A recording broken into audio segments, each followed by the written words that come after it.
Welcome to another episode of Elmeister Speaks podcast. The equivalent of love is forgiveness. You find any inspiration in this, we have done, and you have done your noble part. Elmeister Speaks podcast.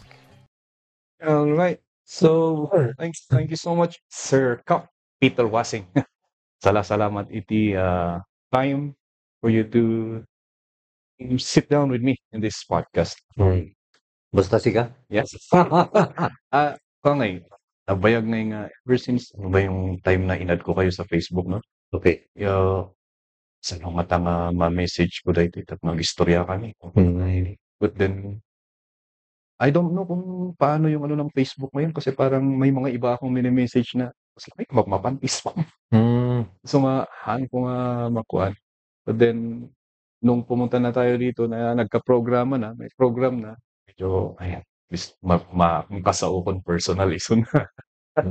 Wala ta weekly ta nga kita. Hindi Domingo. Baka, ito baka meron pang round 1, round 2, round 3. Gana round 8, mabalik. Yeah. So, unang-una sigurong gusto kong tanungin, sir, sa kwentuhan natin ngayon is, ano yung kaslangas niya ti roots tayo? Tayo ba igurot or ano? When, siya nga di kong kunada nga pure nga igurot. Yo. When, pure nga tiga po na Benguet kan Mountain Province. Benguet. So, ibunget ka, no? Kung kadyang Mountain Province, ibunget ka. Away ka mo dito Mountain Province, ay dito Benguet, na ibuntok ka. Ibuntok ko. Ninanang ko from Sabangan Mountain Province. EJ Kapinitan na Sabangan Mountain Province. So, nitatang ko dyan Tublay. Ambassador. Ibaloy. What a coincidence. Kasi yung nanay ko rin, I think, from Sabangan din. Sabangan mo lang. I don't know if you remember yung mga family name na if you grow up, di ba? Paano niya? Yung Mangangoy, Wan. Ano nga banda dyan Sabangan? Hindi ko rin alam, sir, kasi sa Mankayan. Sa Mankayan ako lumaki. And then you grew up here in Baguio. Wan, tayo di nag-meet ni tatang ko kininanang ko di sumil. Sawmills. Yanaga na di ayon nga sumil. Di Mountain Province. Nagtrabaho ni tatang ko dyan. Di na nga nakita ni nanang ko. Yes. Ayun. Nalipatan ko nung niya tinaga na di, agragragati na di ko di na nga nakita. Sa time ng laging. Sa time lang laging yata yun.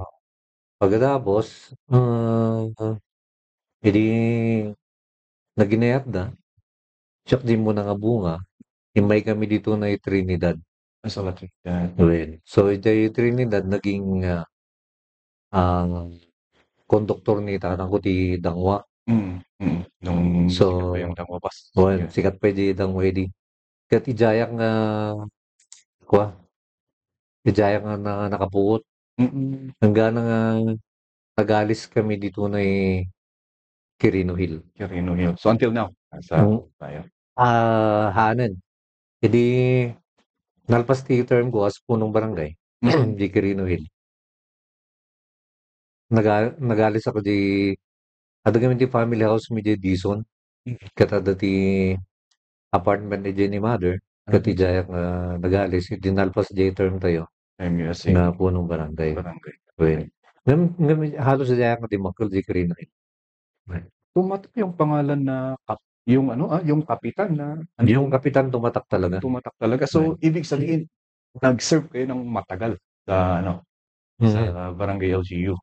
Mga ilang matagal years talaga, mahigit 20 years. Wow, 20 years. Kailan yung umpisa nun? Nag-umpisa ako ng 1986. Inappoint dak na umiyak pwede. Inappoint dak ngayon ng Barangay Kagawad. I see. That was after the martial law. When? Or during JJ EDSA Revolution. Hindi ni Cory nag-presidente din sa. Di ba pinapanaw dahil di ni Marcos. Tapos parang may transition Parang may transition yon before ng 87 Constitution. When? And then, halos nasukatan namin hindi nga ako Mayor, kanina ni Barangay di. Ada tini bakante di nga Kagawad. Inappoint dak diyan ni kapitan. How old are you during the appointment? Mag-eskwela ko lang hindi during that time. Ay, wow. Siya ikaw bingan siguro din simret as a barangay official. You're studying college. When Ano na yun? Ano yung parang course natin dun? ang kurso ko noon natatanganda, marami akong naging kurso. Merong political science, Ayan, okay. Tama na yun. merong BS biology. Biology. Iso nga wantin nalpas ko during that time. I see. Ta Because paalis-alis ti kurso. saan ka ayan na nga course din isalpa ka mo at least Tinaudi di biology. biology, When nga man ko nalpas di ay gabuti music. music, ayan. Ayun. Napagsasabay mo yung you are a appointed barangay kagawad and at the same time studying And then music. nagse-set ako sa gabi. Nagsiset ka sa gabi. Oo. See? Ano yung parang learnings mo nung you are one of the barangay kagawad? Parang na mga natutunan mong mga bagay doon during those time na ikaw yung barangay kagawad? Well, nung inappoint ako nun, wala pa akong kamuang sa mga ganyan eh. So, napag-aralan ko doon yung mga kung paano ang paggawa ng mga resolution, paano yung public service Yes. sa barangay. Hanggang sa nung nag-umpisa ako ng 86, pinatakbo ako noong 1994 94. na kapitan.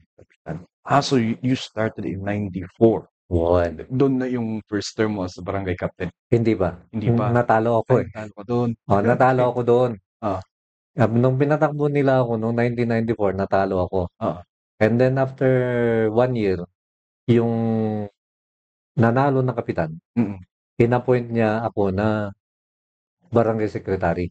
I see. Ayun. So bumalik ka ulit sa bumalik ulit ako kahit Oo, natalo ako oo. noon. And then nung 1997, tatakbo sana ulit ako na kapitan. Pero sabi nung incumbent at saka yung kumpare ko na kapitan, pwede ba wag muna? Kami na lang muna. Oo. So, nag-giveaway ako, tumakbo akong barangay kagawad. So, ako naman yung naging number 1. I see. 97 yun. 97. Tapos, noong 2002, wala nang choice. Yeah, talagang ikaw na. Talagang, yun na yung usapan kasi. So, kahit na sino nagsasabi sa akin na wag muna, sabi ko, hindi, marami na tayong napag-usapan. Huwag na natin baguhin. So, tumakbo na ako ng barangay kapitan noong 2002. So parang but during that time na parang na-honor ba yung parang usapan ninyo? Did they honor it? They gave way to you or alam mo, Clyde, pagdating sa kahit barangay politics yan, pagdating sa politika, wala namang na-honor na tulagan.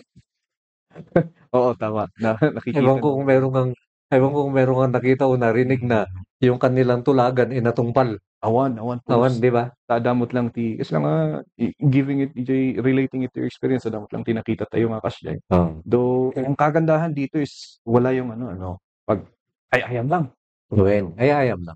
Ayam lang na ako. So you started serving Quirino Hill. Yun. Sa barangay captain in 2002. 2002. Until 2013. Diretso yan. Ano yung parang pag maalala mo, ano yung parang hindi makakalimutang experience as a barangay captain ng Quirino Hill? Actually marami kasi nung panahon namin, mas maraming problema nun. Halos ikaw lahat eh. So, ginawa ko ang lahat ng magagawa ko, kaya naman siguro ang hindi ko makalimutan doon. Ako yung napili ng DILG. Inirecommend ako ng DILG Baguio sa national. Pumili sila ng 7 barangay entire the country. So, nag-asa tayo na may isa tayo nga napili na 7. J7 nga pinili na. May isa tayo nga napili to represent diyan Makungkunang Barangay Assembly, entire the Philippines. Oo. So, na-feature TV, radyo, national. Yun yung hindi ko makakalimutan na parang naging achievement natin. Is local settings. Kasi parang mainit na naman na usapan yung mga illegal drugs, yung mga gano'n. May mga encounters ba tayo dito sa Baguio? Just taking it locally, may mga encounters ba tayo na medyo talamak? Doon sa barangay natin actually noon, may mga ganyan na problema. Medyo nakakatakot nga eh, kasi noon, parang yung barangay ko yung tinatarget. Parang nasa listahan yung barangay ko pagdating sa drugs. Parang Sa top 10, oo. nandun ako. Wow! Oo, sa top 10 na kung saan may mga droga, nandun ako. Yung demography ng barangay mo hindi halo-halo sila.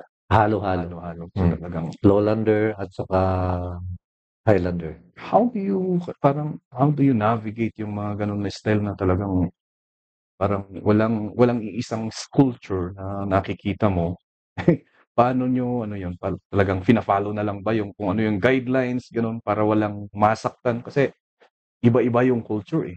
Oo. Oo. Paano natin na ma-manage yung mga gano'ng style? Yun nga pala yung isang style na ginawa ko nun. Nag-create ako ng ano na ba tawag dito? Nakalimutan ko na yung tawag dun, Parang kuwan siya, Barangay Family Council. Mm. So, yung Barangay Family Council na yun, aside from the Lupon, Yeah. create ko yung Barangay Family Council. Kung sakali na magkaroon ng problema within the family, yung Barangay Family Council ang pupunta sa bahay. Yeah. I see. Sila na Han nga barangay tanod kaya pa nga gano'n. yung mga barangay council, pinili natin yan. May pastor, may abogado, yung mga respetado sa community.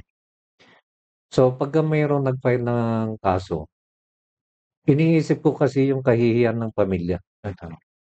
Ayaw kong i-hearing sila doon sa barangay hall na in full public view. Nga isuda nga papamilya. Nga isudat nga papamilya, ti bubuyan ti Right. public. So, ti trabaho diyan ni Barangay Family Council, mapanday diyan ni balay nga affected nga pamilya, ijedan nga pagtutungtungan. No, han nga kaya, well, wala na kaming magagawa.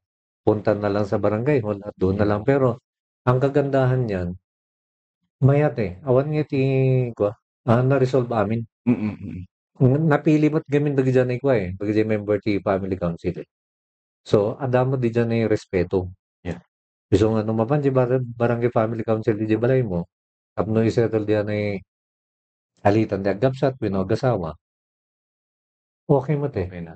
Oo. Kasi yung mga nagpupunta doon, respected sa community. Magandang parang i-benchmark ng ibang barangay. Yung mga ibang barangay pwede nang gawin yun. Para maano nila yung So parang kasla nga off the record yun.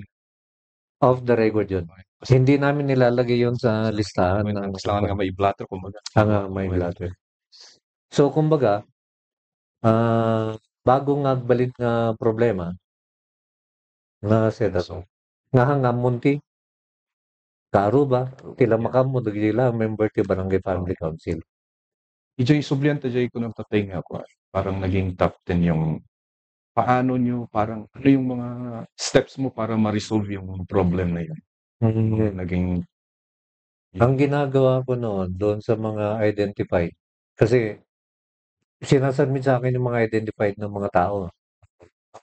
Pagka binigay sa akin yon, pinupuntahan ko na ang kinakausap. kayo na mismo. Ako na mismo. Siya ako na mismo timapan ni Janay Balayda nga kasarita kisuda regarding the problem. Di ko naknuhan yung mga kayang isartan, baka mabilin umalis kayo na lang. May yung mga rehabilitation program ba na? Hinahandle ba ng barangay yun? Yung mga rehab, actually kapag ang mga ganyang problema, kung tutusin, pag sinabi mong rehab, umalis yan.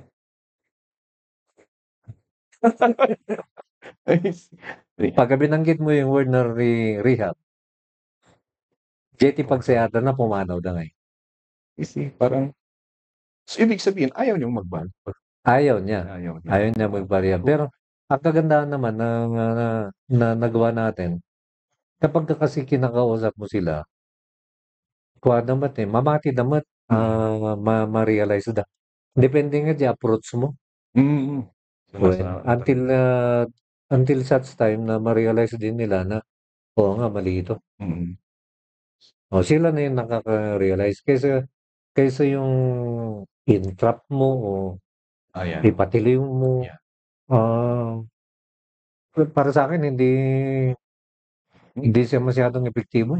Short term siguro nga ako. Short term siguro nga that the effect na. Oo, nga dati effect na comment. After, may narinig nga ako noon na, di bali, after 6 months, lalabas din na. Yung mga ganun. May mga ganun na parang hindi natin na-solve yung yung problema. Mas lalo na kapag yung parang nangyayari noon, yung tawag ko, EJK. Oh, tama. Mas maganda na i-educate mo na lang para may mas malaki yung percentage na mababago mo sila. Yes, tama. You've been a barangay captain hanggang until 2013. I think you decided to run for Councilor. Parang if you have won, kumbaga, ano yung parang mai-contribute natin sa City Hall or sa city? Have you won yung position? Kung nanalo tayo noon, ang gusto ko sanang committee, tourism to improve yung tourism sana. Mas gusto ko yun. At saka doon ako marunong. Hindi naman ako marunong sa mga ibang mga committee kung sakasakali. Yun lang yung talagang alam ko na pwede kong gawin kung sakali na nabigyan tayo ng chance. Pagkakataon. Ano yung parang i-contribute mo sana sa world ng tourism? Unang-una kasi musician tayo. Yan, tama. So, pupuntahan natin mamaya. So, yung pagiging artist natin, marami tayong naiisip na gawin. Actually, ngayon nga lang nagawa yung mga parts na yan eh. Yan din sana yung nasa isip natin noon.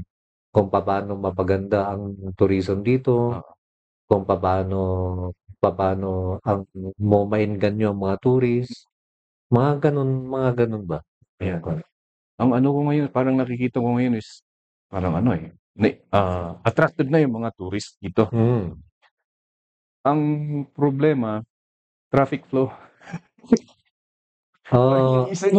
Parang parang nakakapit na yun sa tourism. Paano kaya natin i-manage na yung flow ng traffic natin when tourist comes is medyo manageable sa.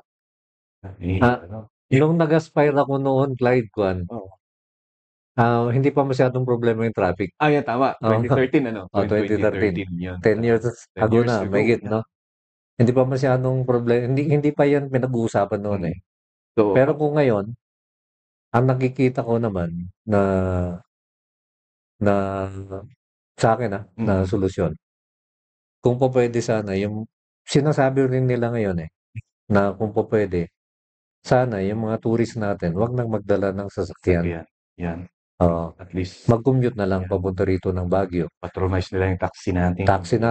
O di kaya, pwedeng magdala ng sasakyan, kanya lang, wag nilang gamitin sa kanilang pamamasyal. Pwedeng iwan nila sa hotel nila yun. Tama. And then mag-taxi, mag-commute, maglakad. Mas maganda pa yung maglakad ka kasi talagang makakapasyal ka. Walkable naman yung city natin. Oo. Pwede kang maglakad ng maraming maganda pa yung hangin, fresh naman. Fresh yung hangin natin. Yan. So, saka sa ngayon, Clyde, wala akong nakikitang na parang magandang solusyon kasi unang-una, araw-araw, ang tao bumibili ng sasakyan. Tama, yan. Hanumot nga mapagalanti gumatang tilugan. Ti may isang tao, no minsan, dati duwang alugan na. Pang-coding na. Manong ay tilugan mo sa Duwa, sigurado ka niya. No comment na lang doon. Dapat talo. Oo. So, paano yun? Inaldaw dati kliyente ti Toyota, Isuzu, Ford, na bumibili ng sasakyan. Paano natin ngayon ayusin ang traffic? controlled. Maliban na lamang siguro kung stop na. Yung paggawa ng sasakyan, pagbenta ng sasakyan, stop na yan. Siguro, pwedeng hanggang doon na lang tayo.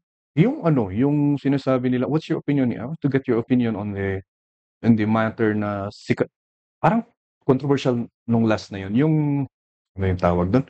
Congestion fee na ini-implement. Anong opinion mo doon? Yun, sabi nila daw na ewan ko kung anong private company yun. Private company kasi yun eh.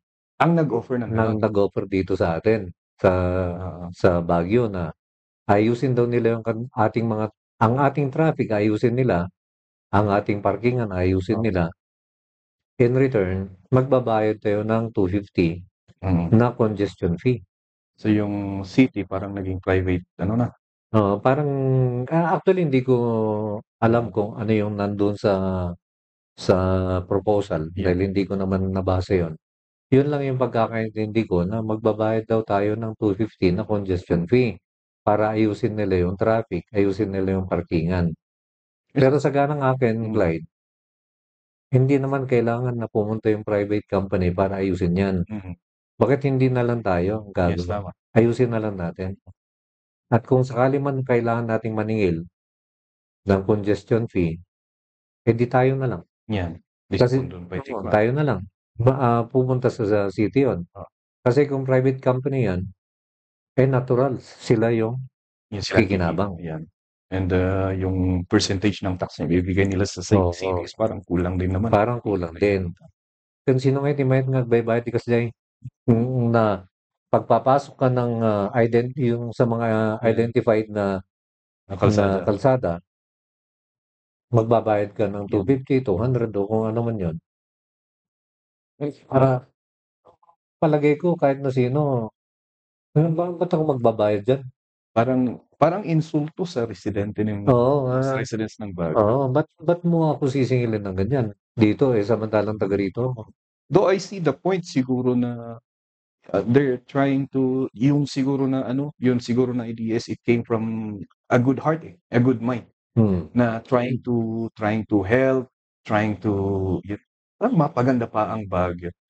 Parang the implementation would be somewhat medyo kakaiba rin. Oo, sa tingin ko mag-isip na lang tayo ng ibang alternatibo. Dahil sa akin lang, lahat ng nakakausap ko pagdating dyan, ayaw nila. Galit na sila eh. Yun. Bakit mo kami sisingilin? Taga-Baguio kami. Di ba? Mga ganun. Balik tayo dun sa, sabi mo kanina, you're a musician. So, what's your first encounter? Paano ka na-involve sa music? Umpisa na yung tatay ko, marunong talagang kumanta. So, singer siya? Oo, gigitara siya, yung ukulele pa nga eh. Usually, basta taga-tublay. Taga-tublay, oo. Tapos napansin ko, yung tinggitaran niya nung araw, 5 strings lang. 5 strings? Akin pa yung OSO T6. Ay, gano'n? Pwede. Sa bali pa nga, di kwa. Sa bali pa nga, di talmud. Sa bali di akorde eh. Sa bali di chords da. Hindi ko naintindihan yung mga chords na yon. So nakikita ko sa tatay ko yon. Hanggang sa nung nagpabili ako ng gitara. Kasi hindi ko alam yung 5 string. Ginmatang gusto natin 6 string na gitara. Doon ako natuto. Ang una kong natutunan na kanta, Take Me Home Country Road. John Denver. Kasi kasikatan ni John Denver noon. Kasi folk nga yun. And then hanggang sa maging... Ilang taon pa yun? Yung parang first... Elementary ako. Parang grade 3 yata. Grade 3 ako natutong maggitara. And then, the program sa school, sakti intermission. Hanggang nga di high school. Dire-diretso di ay. Hanggang nga college ako, intry ko matante mag-audition nga yung folk house. Folk house pa noon. Folk house pa noon. So, maliliit pa yung mga folk house natin. Adamo tinagtiwala kanya. Ilang among kakantay di 12. Ano yung mga maalala mo yung mga Di ko na. The Boxer. Oo, The The Boxer. Boxers, Country Road. Country Road. Why, My Lord. Nagijay. Ayan. Christian song yan. Ano yung mga kinakanta ko nun na iba? Mga Don McLean. American Pie. Ang haba nun. Hindi ko kaya yung American Pie nun, pero yung Vincent. Vincent. Yan. Yung mga ganun. Ay, try ko Jim Croce, pero hindi ko kaya. Hindi kaya ng daliri ko yung ano niya, yung pluckings niya siguro. yung pluckings niya, hindi Yung ko mga kaya. chords niya. Hindi ko kaya yun. Hanggang sa nakatutog ako, nag-umpisa ako dyan sa may Agrix noon, doon sa ilalim. Naka-alternate ko sila Raul Biray. I see. So parang kasabayan niyo sila. Kasabayan ko yan. Right. Naging idol ko yan, sila Conrad Marsan. Conrad Marsan. Naririnig ko. Kay ano yata, kay Aposendo ko narinig yan. Hindi ko siya Hanggang sa naranasan ko din na kumanta sa Fireplace. Fireplace 1. Ngam lunchtime. Yun yung pinaka-happy hour lunchtime. Pero hindi masyadong tumagal yun. Hindi nag-click yung lunchtime na yun. Hanggang sa merong country music world doon sa may baba ng Garden Shutter. Kinuha nila ako na member ng band. So doon na kayo nagbanda na rin? Nagbanda ako, naging drummer ako. Drummer. Anong pangalan ng banda nila? Yung banda namin nun, hindi ko na matandaan kung anong pangalan ng band ko. Makalagip mo. Ay, nakita ko si Ka. Well, yun. Hanggang na nga inebandak ni Elmer Hall. Kasi nauso na yung band, kasi nauso na that time yung mga banda nung 80s. Dumating yung mga Tagaolongga po dito. So, parang natuwa yung mga taga-Baguio. Nagbuo na rin sila ng mga band. So, parang Tagaolongga po yung nag-influence sa amin. Ano ba tawag dito? Nang-influence na? Nang-influence. Kasi solo-solo lang dati. Nung dumating mga Tagaolongga po, na-influence na yung mga taga-Baguio para magbanda. Etong si the late Elmer Hall, magkapit-bahay kami. Sabi niya sa akin doon, siya yung nag-iinganyo sa akin na maging drummer. So, from guitarist, naging drummer. Naging drummer ako. Dahil bibihira kasi ang drummer dito sa Baguio noon. Mahirap din kumuha ng Tagaolongga po. So, ang ginawa niya, sabi niya, bakit hindi mo subukan na mag-ensayo ng drums? Ang ginawa ko naman, bumili ako ng second hand drum set. Nag-ensayo ako. Then after 2 to 3 months yata, nagbuo kami ng group. Tumugtog kami dyan sa Harrison Country din. Ang kalaban, ang parang kakumpetensya ng Harrison Country din, yung 168. 168, yung nasa kanta noon na, kanta niya, ni Madam Lourdes. Oo, kasikatan nila. Ang kilala nun mga singer, si Lourdes Funky at saka si Elmer Hall. Si Lourdes nasa 168. Si Elmer Hall naman nasa Harrison. Kami yun. I see. Pero maganda yung kay Lourdes kasi ang kasama niya, mga Tagaolongga po.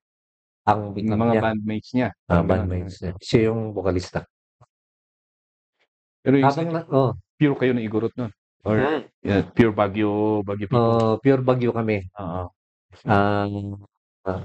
Ang mga tugtugan namin noon, yung mga Igorot song, katulad ng mga Diway, yung mga kanta ni Elmer. At wala pang dance floor. Ay, so talagang nakikinig lang yung mga tao? Nakikinig lang yung mga tao. Ay, wala yung parang ngayon na Ngayon, iba na eh. Parang Grand March pa yun. Ngayon, napakadali sa mga musicians yung halimbawa, may kanta.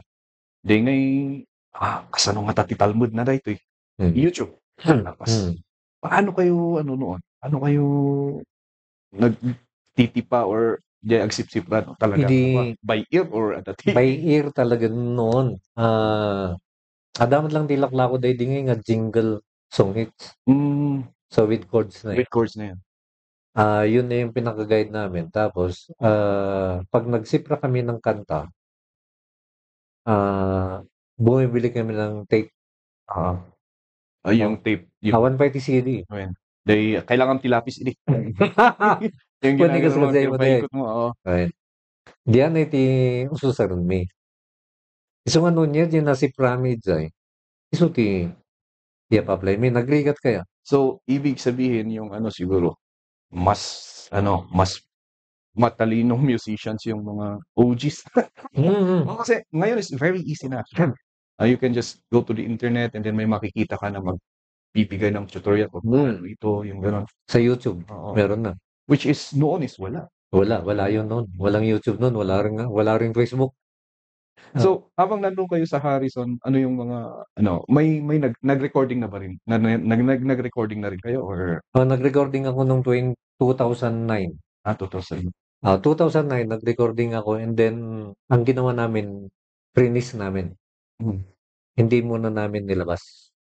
Ay, gano'n. Kasi hindi kami kontento sa result doon sa sige, outcome okay. ng recording na yun. And then, nung 2016 yata, binuklat ko yung recording namin. Nakita ko nga na maraming mali. So, ang ginawa ko, inulit ko. Inulit ko na nag-recording. Ano yung mali in terms of sa music or sa mga lyrics niya? Ano yung parang nakita mo na mali doon sa... Parang hindi ko gusto yung kabuuan niya, yung backup niya, yung pag-deliver ko. Oo. Totally, parang hindi ko gusto. So, in-scratch ko na yun. Re-recording lahat. Nagtawag ulit ako ng mga ibang kasamahan ko. Kasi iba yung mga kasama ko noon. And then, ni-repair namin. But then the songs Inayos namin. Pero yung pa rin yun. Yung pa rin yung kanta. Inayos lang namin. Yung mga intro, yung mga adlib. Inayos namin na mabuti. Tapos, after nun, hindi ko rin alam kung paano ibenta yun eh. Pero, gumawa kami noon ng mga copy, mga siguro 1,000. Dinistribute namin. CD na yun. Dinistribute namin. Naubos naman. Walang video yun ah. Talagang CDs lang. Ilang kanta yung laman ng isang CD? Kung di ako nagkakamali, siguro 9 songs. Wow, 1,000. Walang video na benta. That was 2016. Mga 16 yata yun. Tapos noong 2017, kung di ako nagkakamali lang itong mga taon na binabanggit ko, kasi medyo matagal na. May edad na rin tayo, siyempre. Noong 2017, siyempre, andito na tayo sa radyo, no? May nagsabi sa akin na, bakit yung mga kanta mo hindi mo pinapatugtog? Sa radyo, oo. Sa radyo. Nandiyan ka na sa radyo. Bakit di mo patugtugin? Sabi ko, parang nahiya ako. Kasi lamang ngayon i-plug mo yung sarili mo. I-plug ko yung sarili kong kanta. Siya dati panunok mo, nung ay madida. Nung ay pangit ngay kinyada kasi. Pero doon sa kasama ko na nagsabi sa akin na, hindi, try mo lang. Trinay ko yung career song niya, yung album, yung Surat Ina. Trinay ko yung napatugtugin. Siguro after a month, tinawagan ako ng 99.9. 99.9, yeah. Another station here. Another station yan. Station. Sabi nila, alam mo ba na most requested song yung Surat Ina at saka yung Lungayban dito sa amin? Meron kasi silang kwan nun na top 19 country. Local country songs, mga ganun. Hindi, halo-halo na yun. Halo-halo. So parang minix na dun sa mga sa mga American kasama na sa mga international songs na country. Actually, yung song mo, yung Surat Ina, number 7 na sa amin. Wow. Yung Lungayban mo, number 17 or 15, ganun. Ang problema namin, wala kaming kopya. Sabi ng 99.9. So, ni-request na baka po pwede naman, nabigyan mo kami. So, binigyan ko sila ng copy. na binigyan ko sila ng copy, yung 2 songs lang na yun, yung Suratina at saka yung Tungayban. Nung nai-play na nila, kasi nga, number 7 according sa kwan nila eh. Oo, sa chart According nila. sa ano ba tawag doon? Okay. Maraming nagte-text, maraming tumatawag na nire-request. Nire-request.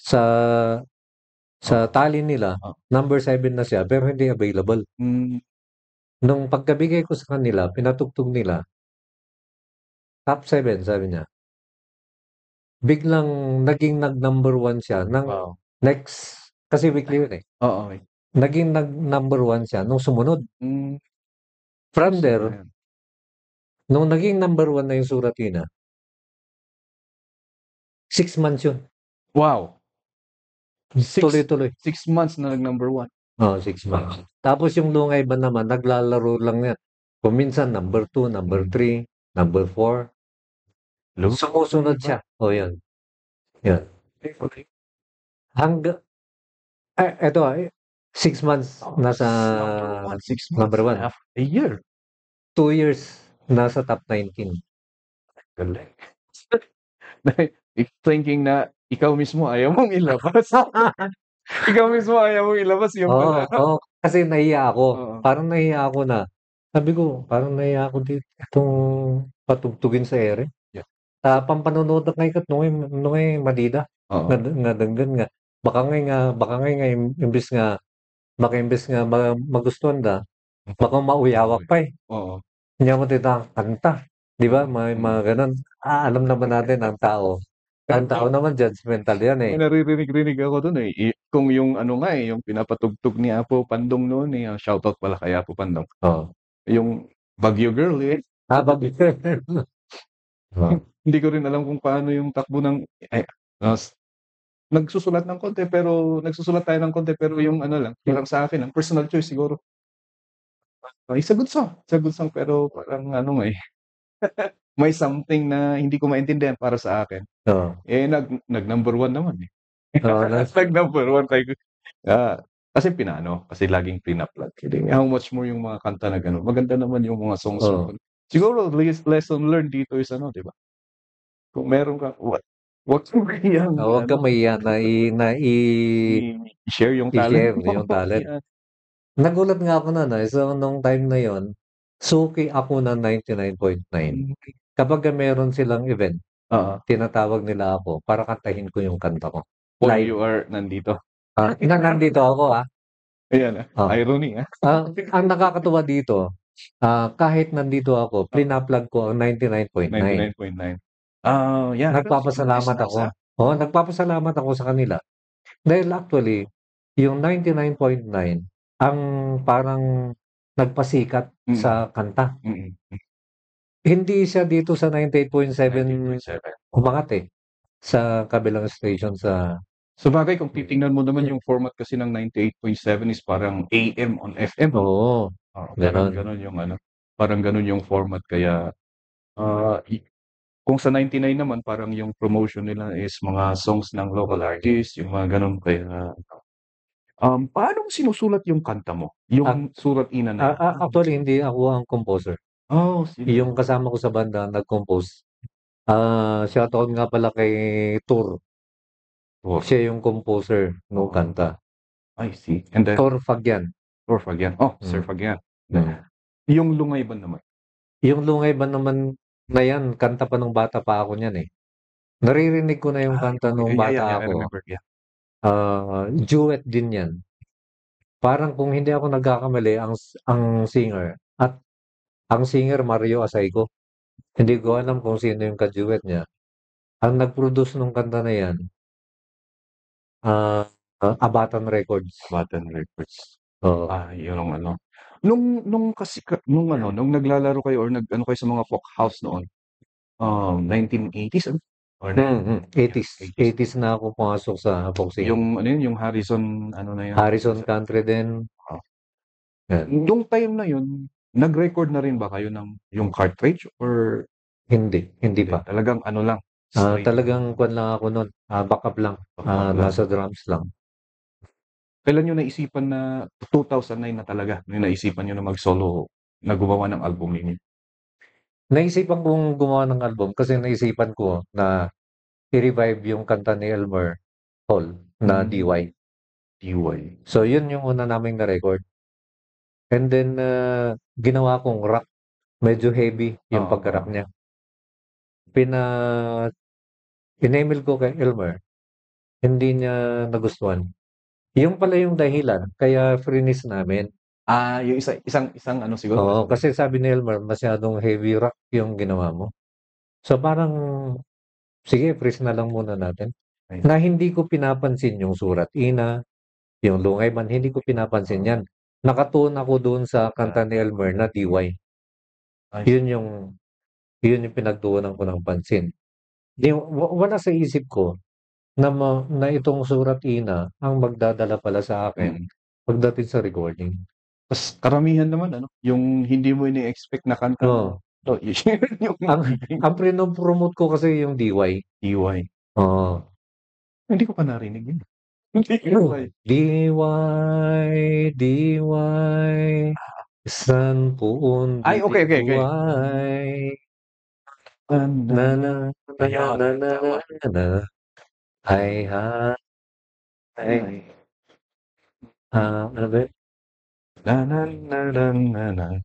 Yeah. Parang Tapos ginawa ko na puro kwan. Kasi drummer ako.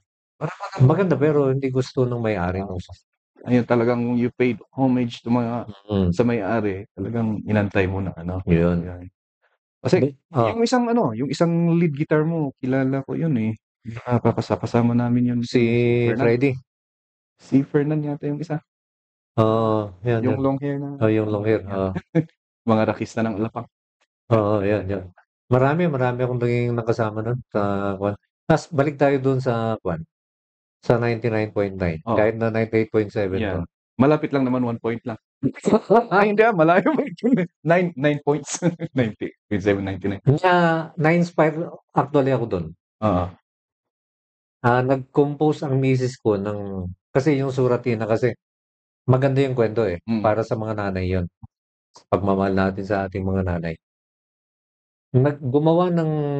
Nag-compose yung aking asawa ng kanta na para sa mga bata na to encourage them na mag-aral. So yun yung Shiman. Shiman. Yan, lagi natin naririnig yan. Tapos, na-record ko. Hindi na ako tinawagan ng 99.9. Ako na ang tumawag sa kanila. Kasi, natutuwa ako sa kanila pag nag-promote sila ng kanta, umangat eh. Binigay ko. Hindi naman siya nag-number 1, nag-number 2 naman. I see. Pero hindi mahabang pan. Siguro mga 3 months lang. 3 months is still good. Na nasa top 19. Nagre-reflect ba yun sa sale ninyo? Sale ng kanta kapag yung nagna-number 1 siya sa FM stations? Oo naman, hinahanap. Kapag narinig mo sa 99.9, hahanapin mo siya kung saan mabibili. Oo. And existing pa ba yung mga natin? CD? Wala na ngayon. Pero wala na ngayon eh. Ang problema ngayon sa recording, kaya medyo tinamad na ako. Magre-recording ka, natural, babayaran mo yung mga gitarista. Yes, lahat. Mga drummer. Magbabayad ka sa studio. Yes. And then pagkatapos nun, pasat nung ngayon masubot di. Ano yun, i-upload mo sa Facebook? Yan na hindi naman mababayaran. Maliban na lamang kung siguro, kung malaki ang views mo. Oo. Doon ka babawi. Kaya ang nangyayari, yung mga malalaki, yung mga vloggers natin na malalaki ang views, sila yung nakikinabang. Yeah, tama. Sabihin nila, Kap, pwede ba nating i-upload to? Sige lang. Wala bang pumupunta sa'yo na kahit na? Wala na, hindi ko na iniintindi yun. Hindi ko na... parang it's your gift to the world na lang. Parang ganun na lang. Parang yung talent mo, sharing it to the world na... may mga kanta kang nasulat din. In the yung sa length ng yung musical career. Meron pero hindi ko na matandaan. Gusto ko ngang i-recall pero hindi ko na ma-recall eh. So paano ka nagsusulat ng kanta na ano yung parang inuuna mo? Yung parang process mo sa pagsulat. Lyrics ba muna or O melody? inuuna ko muna yung lyrics. Parang gumagawa muna ako ng tula. Tula, yan. O, yan po yun. And then kapag nabuo mo na yun, tsaka mo ngayon lalapatan ng tono. Tono, yan. Oo. Yung pagkuha mo ng tono, kasi may nakapodcast ako na si Mr. Shoutout kay Apo Jovel Mentres. Hmm. Yung process niya ng paggawa daw ng melody is parang clippings baga. Kukuha ng isang music and then parang yung isang phrase ng kanta. Halimbawa, Living on Love, pwede kong kunin yung intro nito idadagdag ko sa isang kanta, parang ganun. Try niya daw na i-mix. Oo, tama naman yun. Yung Okay naman. makakagawa ka ng bagong tono. Kay Apo Swing naman, si Apoy, yung lalo na dun sa kanta niyang Apoy, ginamit niyang example is, actually yung Apoy na yan, kinuha ko yan sa tono ng Bisyo ni Joel Timbawen. Nung pinapakinggan ko naman, malayo naman siya. Hindi siya imitation ng Bisyo. Malayo siya, pero maganda yung tono niya. Yun daw yung process niya. Sa inyo, ano naman yung process niyo in making melody? Kasi alam natin, 8 tones lang yan. 13 kung isali natin yung sharps and flats. So, paano naman yung paggawa niyo ng music? Nakikinig ako ng mga sa YouTube. Nagpumunta ako sa YouTube. Tapos, tinitignan ko yung mga country song na mababa ang views. I see. Yan. Yung lang talagang yung parang hindi pinapansin na country song na gawa sa US. doon sa US pinapakinggan ko yun. Bakit kaya ito walang views? Ganun. Bakit konti lang ang views nito? Tapos kapag mayroon akong nagustuhan na mga ganong country na melody, kinukuha ko na siya, binubog ko na siya sa tenga ko. And then, unti-unti ko siyang balbaliwan nga eh. Ininot na balbaliwan. And then, siyempre, habang nagkit-gitara nga, balbaliwan din ay gitaray na. Ikit-kita mo lang di kinumpos ko nga lyrics, no? No may bagay. Kung lalapat na ko na. Kung lalapat siya, no may bagay. Hanggang nga mabuo ko. So, kumbaga, yung kinunan ko ng tono, ng melody, yun. Ininutok nga iso ng... Hanggang nagbaling nga totally different song. Hanggang nagbaling nga totally different. Nga medyo adahawig na. Actually, yung Surat Ina, eto, unahin ko muna. Alam mo yung kantang Kapaligiran ng Asin? Ayan. Wala ka bang napapansin? Galing yon sa Leader of the Band na kanta. Oh! Yeah, I can see it now. Yeah, tama. Makuha mo na? Yan. In Lisida lang eh. Well, tama. A lonely child alone and wide, I can't live my years up. Wala ka bang napapansin? Di ba? Di ba? Lumalapit? Tama. Yan. Hindi, narinig ko na yun sa Hindi ko alam kung paano ko nalaman na doon galing yan.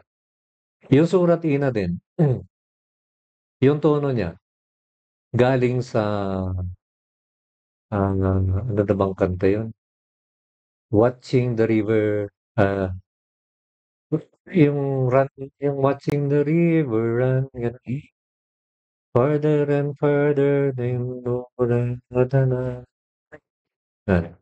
kung pakinggan mo yung Surat Ina, parang pinabagal lang. Pasensya anak. Tapos kung pakinggan mo yung Watching the River Run, di ba? Parang It's totally different. pero lumayo siya. Lumayo. Which is yun yung sinasabi ko na kasi I don't know. Wala naman sa atin eh. Pero sa ibang bansa kasi pag may napakinggan na ibang yung kaparehas lang, yung kahit lang na let's say 30 seconds masyadong mahaba. 10 seconds lang magkaparehas, magdedemanda na ng copyright. Yung mga ganun. Yan. Pero dito sa atin is parang may time pa nga na mas sikat na yung adapted tune. Di ba? Ginagawa niyo rin ba yan?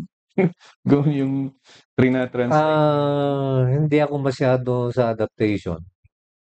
Kasi parang nakokornihan ako eh. Yeah, we are the same with that one. Parang corny yung dating na. Halimbawa, yung baliling. Yan. Kukunin mo yung tono. Kevin, ang dati kasi dingin naramit ko nga kanta eh. Oo. Imbis na baliling, kalalim. Alala. Nirecord ko yun. Yeah. Nakukurnihan ako na parang ang sagwa, parang sabi ko, parang wala man lang akong ka-effort na. Yes. Isla nga nga tinakaw mo. Yeah. You have Diba? the feeling. Parang yung feeling mo, parang hindi ka fulfilled na yung kinanta mo, inadapt mo Ng iba. sa melody ng Ibang kanta. Nasaan dun yung fulfillment no? As a songwriter. As a songwriter, parang parang binaboy mo lang, parang Yan. yun yung For lack of a personal better word, yes. Personal yun view mo. sa personal view ko parang hindi ko type na gawin. Pero sa atin, it's marketable yun. Diba? Oo. There was a time actually 2005 onwards, 2010. Very marketable siya. Yun yung naging uso. Yung naging uso na sometimes parang yun din ang view ko. Pero nung may mga nakakausap-usap na tayong ibang music writers, may iba na nag-comment na parang si shout out kay Apo Kagawad Andrew Paulino, singer din na sikat dito sa ating bayan. Ang ano niya is as a songwriter daw, dadaan pa sa phase na 'yan. Yung talagang gagawa ka ng song, adapted yung melody. And then after that, as you further your career daw, then that's darating ka dun sa phase na original na lahat ng well, we cannot pero yun pa rin yung tama yung sinabi mo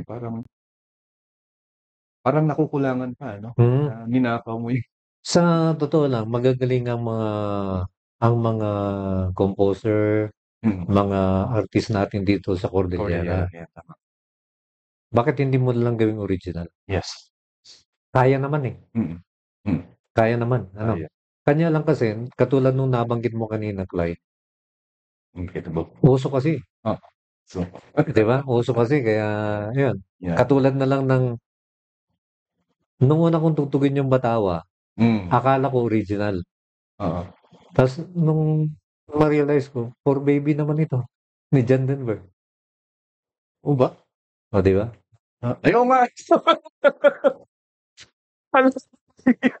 Oo nga, no? Ma-realize ko. Oo. Sabi ko, yun namang kanta ni John Denver to, For Baby, ginawa ko.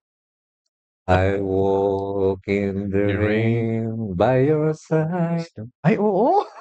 But parang, hindi ko na yun. Di ba? Kung kakantahin mo yung Batawa, parang inigurot mo lang, kasi in-translate mo lang di For Baby ni John Denver, kang kanay. Yung sa naman, si shout out kay Apo Sendong, nagpo-programa sa RPN ngayon.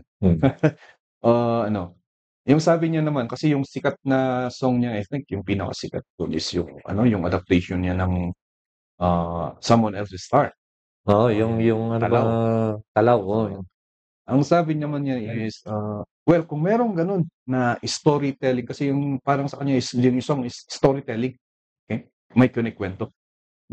Kinikwento ng Amerikano, yung parang love niya, love lost, parang ganun. And then, meron din ganyan sa Igorot. And gusto ko rin kantahin na ganyan. Sabi niya naman, yun ang reason niya. At the same time, parang, kumbaga, imitation is the greatest, parang appreciation to the craft. Siguro yun ang nila. But then, hindi lang naman din yun ang, hindi lang naman doon sumikat si Apo Sendong. May mga kanta rin naman siyang original. Pero sabi mo kanina, Clyde, yun kasi yung kinakagat ng publiko eh. Yan, tama. So, di siyempre ibigay mo. Ibigay mo kung ano yung gusto ng publiko. If you're a musician na talagang sometimes we need the financial talagang pupunta dahil dun sa marketable. Pero sa akin lang, total mahusay naman ang mga Cordilleran pagdating sa music. Gawin na lang nating urig. Oh, yes, tama. Oo. Marami namang paraan. Maraming paraan para gawing urig yan. Mas maganda yan kapag sumikat, Mm. makikilala ka. Hindi lang dito. Kahit sa ibang bansa, Yeah. makikilala ka. Yeah, especially in this age of internet, Oo. maririnig ka in other country. Kaya lagi kong especially every time na may makaka-podcast akong musician, yun ang lagi kong tinatanong yung process, how do you write music? It's a way of sharing kung paano natin. Kasi, halimbawa, may mga nakikinig sa atin na budding musician na gustong magsulat, then they can adapt. They can try. They can try to do yung process mo. If the process is suitable for them, then madadagdagan tayo ng musician, yung music songwriter, yung mga ganun. Oo. So, yun lagi yung mga line ng questioning ko kapag may mga nakakausap akong mga musicians na kagaya niyo. How did you start joining the field of broadcasting? Oo, magandang kwento din yan. Kasi marami na akong pinagdaanan. Actually, naging driver ako ng... Driver? Hindi ka siguro maniniwala, Clyde, no? Ang pangarap ko nung bata ako, kasi yung tatay ko naging konduktor ng bus. Ang pangarap ko, maging driver ng Victory Liner. Oh, so parang ang feeling ko, parang siga. Di ba? Pero hindi natupad yun. Naging driver ako ng truck. Nagde-deliver kami ng mga gulay sa Divisoria. From Baguio. From Baguio hanggang doon. Balintawak, ganun. Naging driver ako ng taxi. Naging driver ako ng Baguio La Trinidad. Anong mga year yan? Huwag na nating banggit.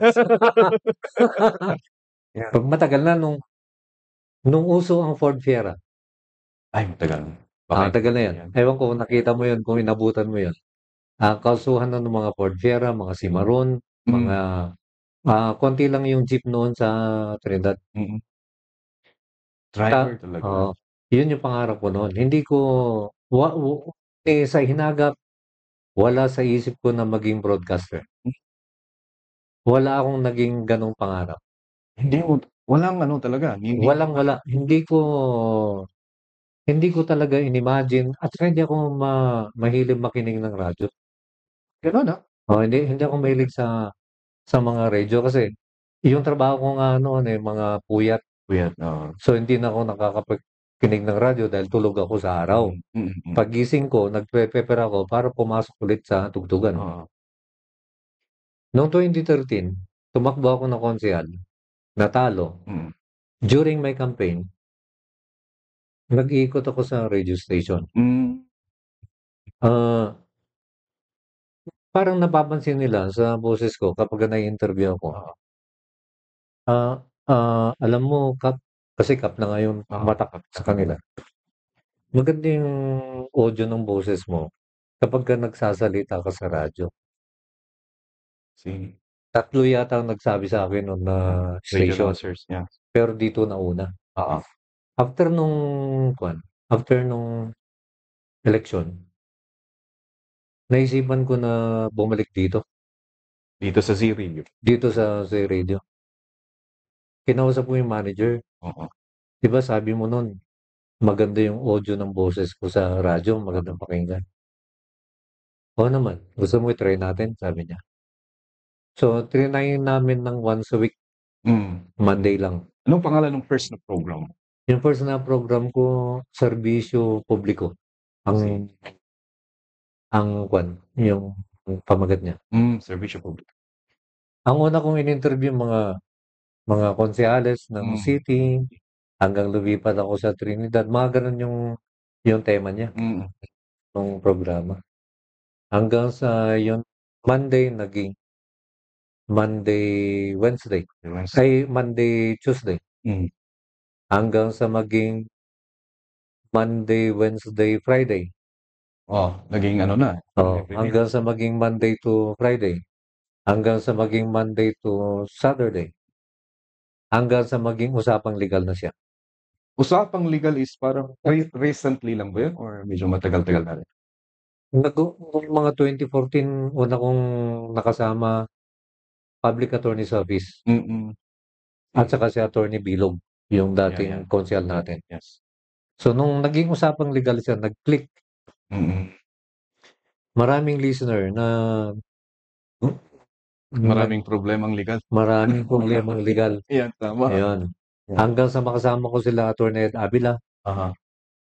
Attorney, maraming abogado eh. Yung mga magagaling na abogado. So parang ano rin, during the conversations, parang ano rin parang nagkaklase ka na rin ng law. Kasi Parang ganun. Kasi Educate ka na rin. natututo ako. Marami akong natutunan sa kanila. It's a, Mga dean na naging guest namin, marami, hindi ko na matanda. Is it- Tagal. is it safe to say na yung history ng Z Radio is parang history rin ng career mo as halos sabay ba yung starting ng Z Radio sa career mo as or medyo nauna ng konti? Nauna yung Z Radio. Nauna yung Z Radio. Ang kilala dito noon, Uncle Pandong, Uncle Pandong, yeah. Tambalan. Tambalan ni... Yeah. Yun lang yung natatandaan ko hanggang sa masama ako sa kanila sa morning.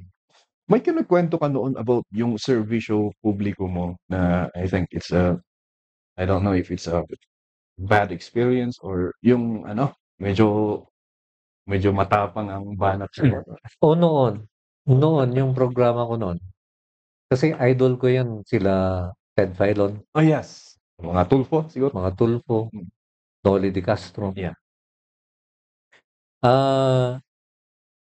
Pagka may mga nagte-text ng problema nila, ang ginagawa ko, tinitira ko yung agency I see. na hindi pala dapat tawagan mo, kausapin mo. Para makuha rin yung pan. Kasi hindi naman talaga ako media eh. Parang nagaya lang ako doon sa matitinik na media sa Manila na hindi ko pala kaya yung ginagawa nila. Hanggang sa may mga agency na nagpupunta rito na wala ako, kinausap yung manager na i-didemand raw ako dahil may mga nasabi ako sa area na ganun, humihingi sila ng kopya ng program. Nagkataon naman na wala kaming copy. Tapos yung mga nandito naman na kasamahan ko, hayaan nyo at paparating namin, pagsasabihan namin. So, naranasan ko na, ang DepEd nga eh. In behalf of the pet. Tapos kapartner ko na sila ngayon. Yeah. Ang DSWD. May mga nag-react din noon na bakit hindi ko daw kunin yung panig nila kaysa naman tirahin mo na lang ng tirahin. Yun ang kapag yung source natin ng mga information is yung mga text lang. Talagang napakahirap na. Tsaka marami din tayong hindi ko alam kung I don't know kung maiko-compare natin na pero parang mas marami tayong laws doon sa how to control yung media natin dito sa Pilipinas. At saka isang mali ko pa noon, binabasa ko yung text, hindi ko na siya ine-edit. Talagang Kung ano yung nandun. kung ano yung nandun, binabasa ko na. So kung nagbanggit ng pangalan, talagang Kahit nga nagmura binabasa ko na rin na hanggang sa itong mga kasamahan ko, sabi nila, ganito dapat. Ganito, hindi ganyan. Ganito, ganun. Nagpapasalamat ako sa mga nauna dito na mga broadcaster at sila yung nag-guide, tinuturuan nila ako. Hanggang sa makarating na ako sa usapang legal, yun na yun. Maayos na siya. Parang you did a crash course. Parang crash course na on the spot, live pa. Spot live pa. Talagang kung may nasabi tayo, hindi mo na ma-rectify. Pag nga may na-interview ako noon na politiko, kulang na lang murahin ko eh. Yung ini-interview ko sa ere. Parang ganun. Na, ano ba ginagawa mo? Kung wala ka din lang naman ginagawa bakit ka ba nandyan? Anak ng tinapa, mga ganun. May alos ka parehas yan noon. Nandun sa 95 point. Big effect. Dito sa Baguio. Parang ganun. Kung kilala mo, si Mr. M. Hindi ko Before na sumikat ang 98.7 is 95.9 Big FM sa Baguio sa Abanao Square noon ang Meron din silang morning shows and gano'n. And siya yung Oo, dating taga Bombo Radyo. naikwento nila yun. Kasama ni Apple Lolo Dorsky, no? Oo.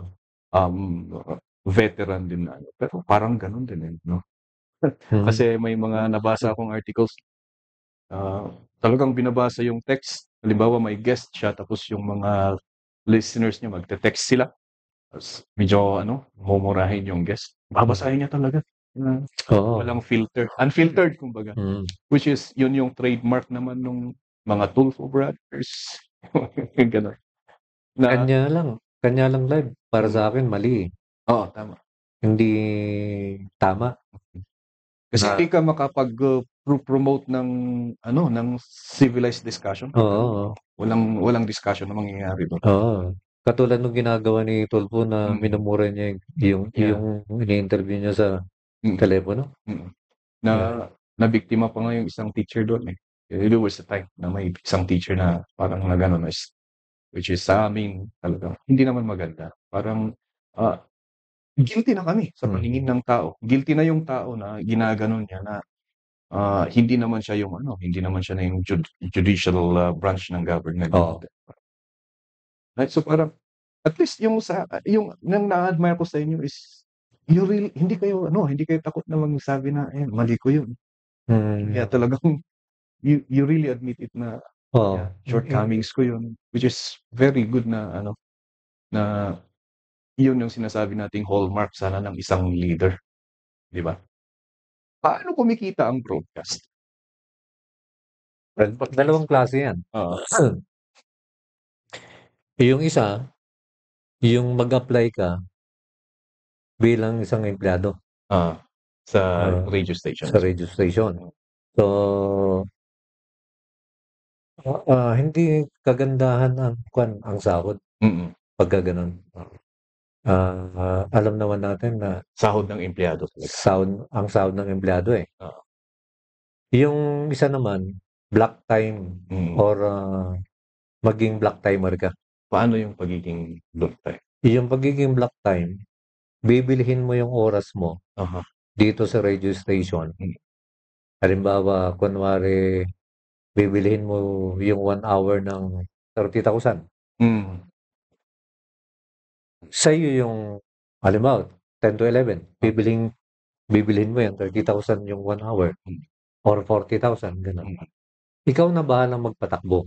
Mm. Pero, siyempre, i-guide ka pa rin ng management na hindi dapat ganito, hindi dapat ganun. Parang may mga company rules. Dapat May masundin. company rules.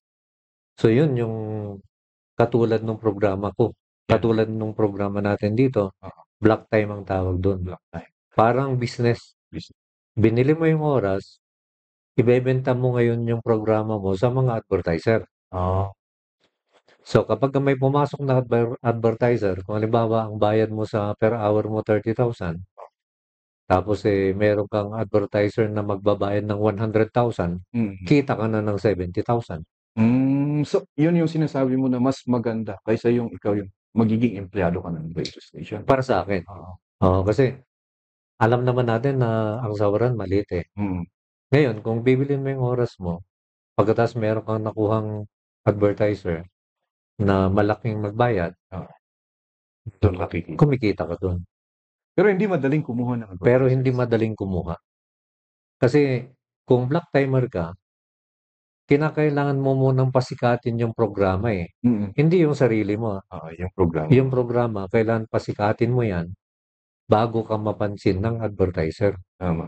Kapag napasikat mo kasi yan, yung advertiser mismo ang pupunta. Lapit sa'yo. Hindi ka na maghihirap na. Hindi ka na maglilibot na advertise ka mata kanya. Hindi na ganun. Sila na yung tatawag sa'yo. Pero naranasan mo ba yun? In your career as a broadcaster, naranasan mo talagang yung kaslaki nga magbabahay-bahay ka or pupunta ka ng business para... Oo, naranasan ko yun. Para akong namamalimos ba? Ay, yun. Nagpupunta ako dun sa mga kakilala ko na may mga business. Pero ang kadalasan sagot sa akin, sige, tingnan natin. Tawagan na lang kita. Yung iba naman, na kaibigan mo, gamot na mabayin damot kanya, magpa-advertise sila 1 month. 1 month. And then 2 months. Wala na. And then wala na. Kas lang ipagbigyan na ka lang. Mm. So yun yung napansin ko. Kapag ka hindi kilala yung programa, hindi papasukin yan ng advertiser. At hindi rin kilala yung radio station. Yes, it's very important na kilala. Importante yun. Yeah. Kasi ang unang itatanong sa'yo, kapag lumapit ka, anong radio station? 98.7. Ah, Yan. okay, ganun. So, kadwam na Pandong, kadwam di Tambalan, ganun. Oh. Sinasabi ko iniisip ko kanina isang yung yung very prevalent yung social media. Na parang pwedeng pating mga business establishment na pwedeng maglagay ng ads sa Facebook. Nakakakuha pa rin ba kayo? Nabubuhay pa rin ba ang broadcaster sa panahon ngayon na Dahil sa social media. No? Sa akin, magkaiba yan eh.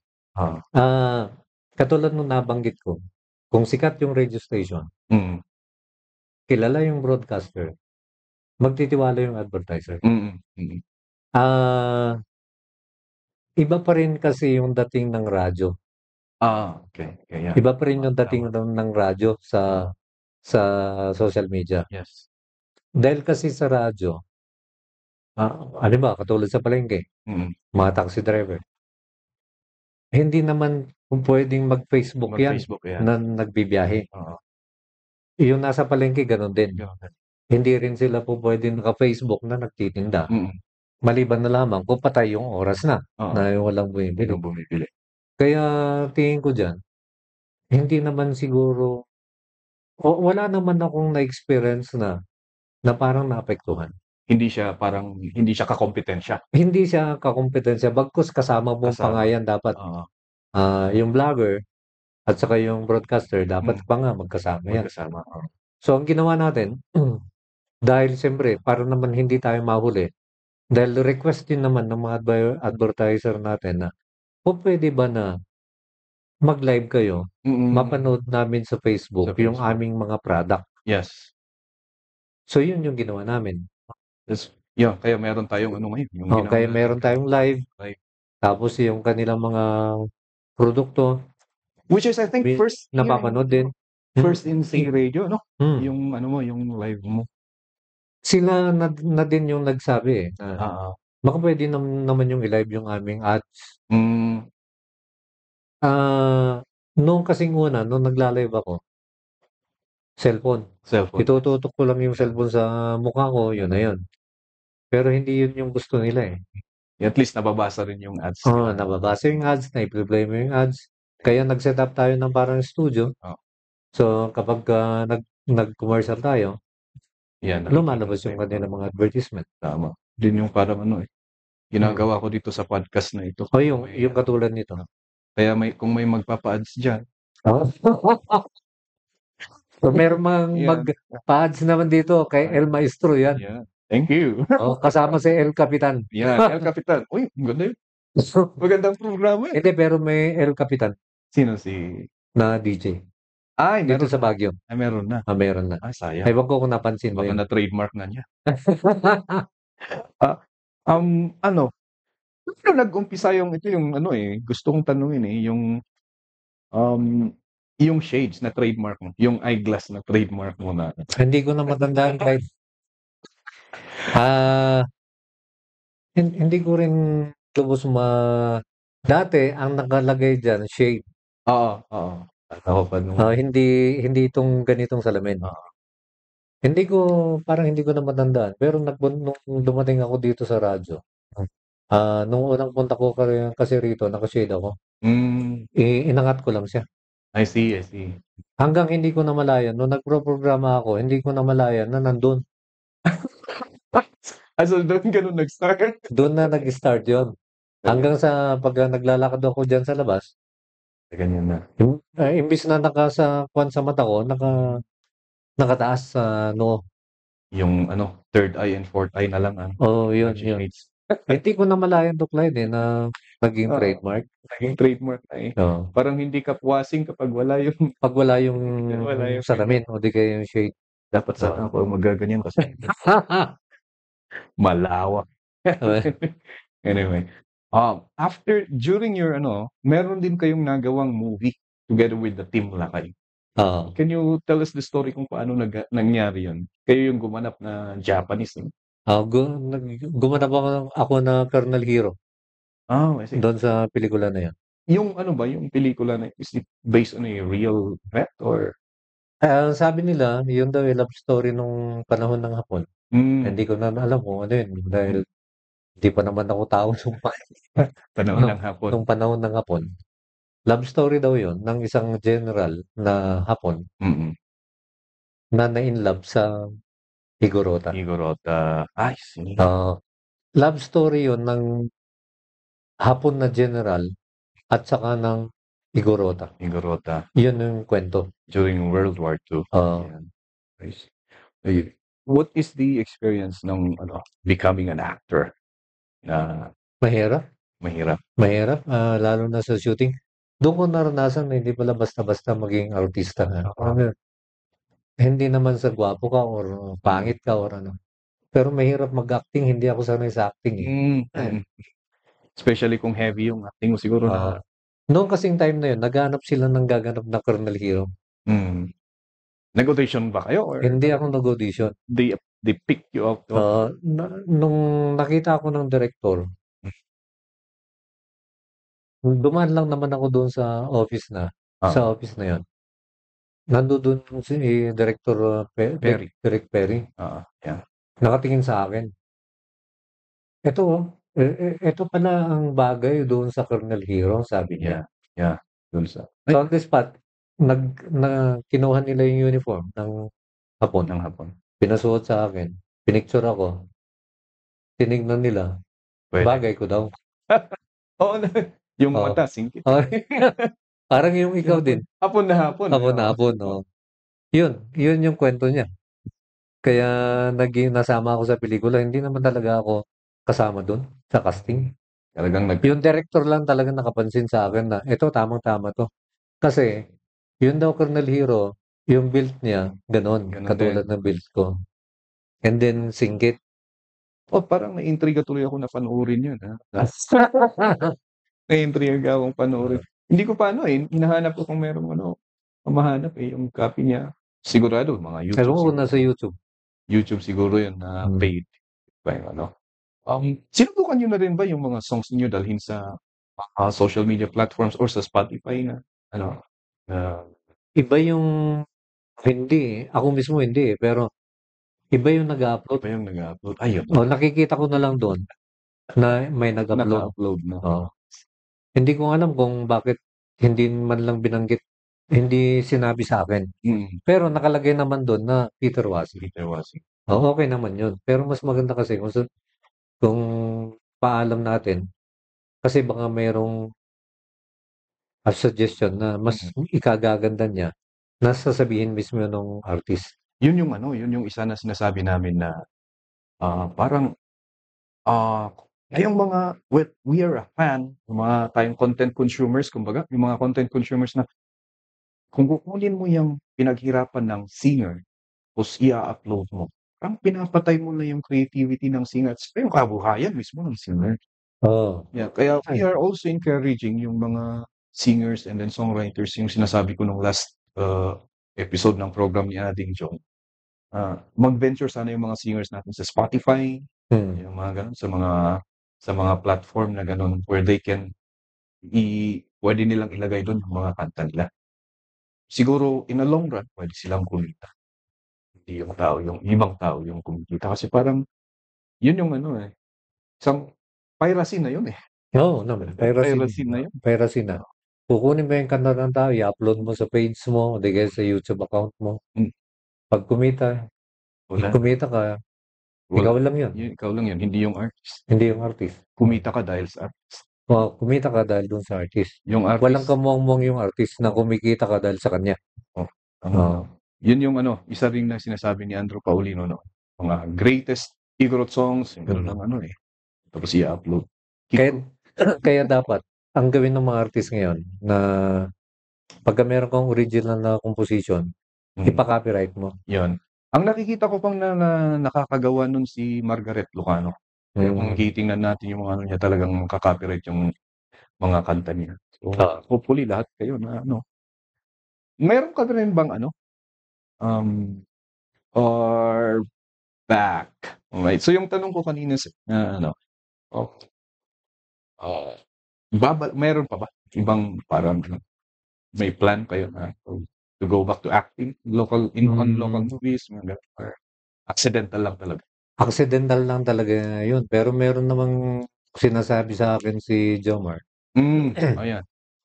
na mukhang type niya ako na kunin na kontrabida. Kontrabida. Oo. Ewan ko Ayan. kung kailan yun. Ayan. Abangan natin. Abangan natin yan. At maganda yung role actually. Ako yung boss ng parang drug lord. Drug Lord. Yan. Kasi yung ano, yung forte ni Jomar na mga movies, yung nakaano siya sa ano, action. Action, oh. Yun. So, tingnan natin kung matuloy yun. At Matuloy. saka may plano akong bumalik sa recording pero hindi pa kasi actually yung mga song naka-prepare na. So may song na. May song na. Ako na lang yung hinihintay. Meron kasi akong medical condition na bawal pa akong bumirit ng kanta. So yung mga kanta mo is talagang medyo high notes na ano? Oo. Pero ngayon, parang pinaplano ko na babaan. Parang mga 80s, ano? So, yan. Babaan ko na lang muna kasi yung medical condition natin sa puso kasi. Ayan. Kaya hindi pwedeng well, baka mamaya habang nagre-recording ka, bigla kang ma-hostel nga eh. Ay. Di na i-record tuloy. Oh, di ba? So that's your future plan. Aside from yung future plan mo sa music, I mean, do you have any plan to go back to politics? To serving, public service na lang? Well, nung naikwento ko kanina na 2013, sinubukan natin. Yun yung time na parang nasiraan ako ng ulo. So ngayon, kung tanong mo sa akin kung babalik ako, bumalik na yung sanity ko eh. Bumalik na, kumbaga nung 2013 na nasiraan ako ng ulo, ngayon hindi na. Okay na yung pag-iisip ko. Can you clarify yung nasiraan anong nangyari? Hindi naman yung nasiraan na or depressed or hindi naman. Kasi sabi nga nila kapag daw pumasok ka sa politika, sa ulo. Okay. Oh, sorry.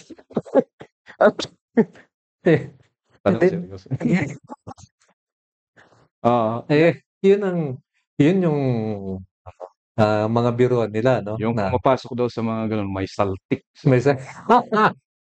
Which is, parang tama eh. Oo naman.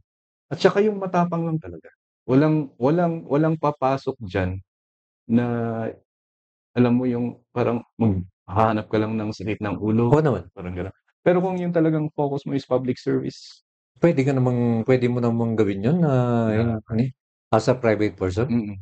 Tama. Hindi mo na kailangan pumasok na sa politika na dahil siyempre sabihin ng mga tao may saltik ka. Pero hindi ko naman sinasabi na yung mga aspirant ganun yun. Because we need leaders din naman. Oo naman. Kailangan din naman natin sila. Kanya lang naging biruan na lang yun na ba't tinatangan mo? Yan. Kasi diba? Tinatangan mo nag-file ka? Mga ganun. Hindi ko sinasabi rito na yung mga politiko natin may saltik. Pero yung mga parang ano, pati na si Apo Edong eh. Shout out to Apo Edong Karta. Hindi kasi kung iisipin mo, Clyde, papasok ka sa politics. Kailangan dapat dyan may pera ka. Unang-unang muna yung pera eh. Yeah. For your machinery. Kung papasok ka na wala namang pera, anong gagawin mo? Paano ka mananalo? Yeah. Tama. Di ba?